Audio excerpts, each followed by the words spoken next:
Occupation is a fluid term that can be easily manipulated by the powerful and occupying powers. When the occupied is portrayed as violent and the occupier as victim, then democracy and justice have to be redefined. If the international community cannot stop Israel's apartheid wall and the destruction of people and their livelihood, then humanity is at stake.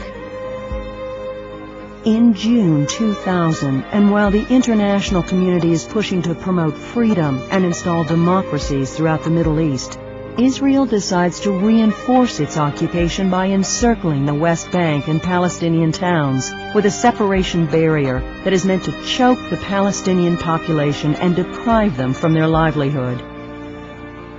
Compared to the 96-mile, 11.8-feet-high Berlin Wall that was destroyed in 1989, the Israel Separation Wall extends more than 408 miles and reaches between 6 and 24 feet high.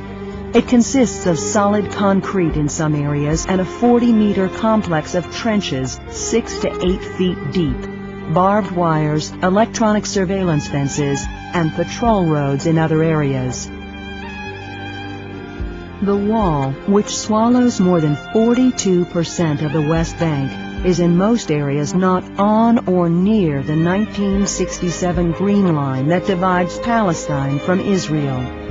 It snakes its path as deep as 10 miles inside the West Bank and encircles cities like Tulkarm and Qalqilia entirely, thus trapping all in its path and separating Palestinians from their families, homes, land, water, and livelihoods.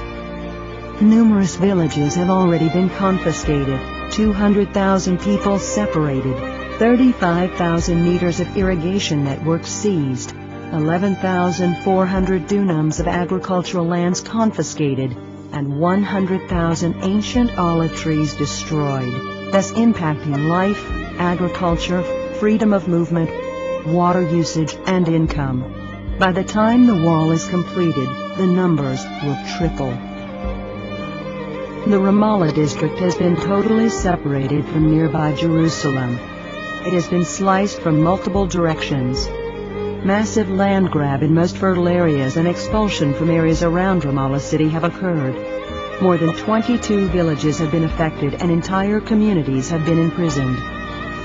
In nearby Budris, the wall has engulfed most of its fertile land, separating farmers from their agricultural fields and leaving more people with refugee status.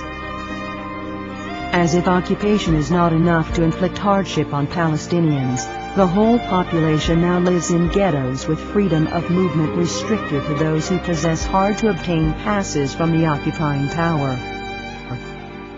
Several neighborhoods have been entirely cut off, and farmers now require permits to go to their fields.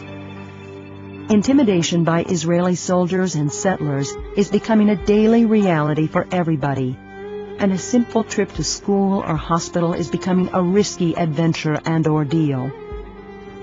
Immediately after its occupation of the West Bank and Gaza Strip in 1967, Israel took control of all water resources and prohibited Palestinians from water development and drilling the required infrastructure. To date, not a single permit issued for agriculture or domestic use in Palestinian areas has been granted. In addition to its undeclared agenda of confiscating more land and forcing people to become refugees for the third time, the separation wall aims at isolating more natural water wells owned by Palestinians. More than 31 natural water wells producing 3.8 million cubic meters that serve thousands of Palestinians for agricultural and domestic use have been confiscated. While the annual rainfall accumulation in the region is 47.8% in Palestine, 29.7% in Israel, 22.5% in Jordan, Israel's domestic water use per capita reaches more than 52%, leaving 30% for Jordan and 18% for Palestine. The hardest-hit communities are Qalqilia, Tulkarm, and Jenin. In 1948, Qalqilia, the second largest accessible water resource in the region after the Jordan River, lost 80% of its land to Israel and 70% of its residents became refugees.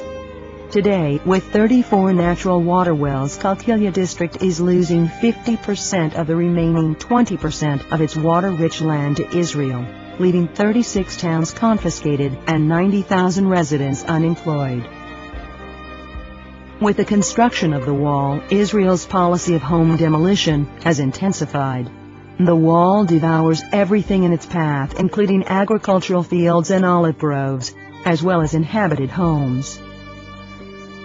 Since its occupation of the West Bank and Gaza Strip in 1967, Israel has demolished more than 10,000 Palestinian homes as collective punishment, and now the number is dramatically increasing. More Palestinian homes will be demolished to leave room for the wall, and Palestinians are required to foot the bill. The gains for Israel, however, are tremendous.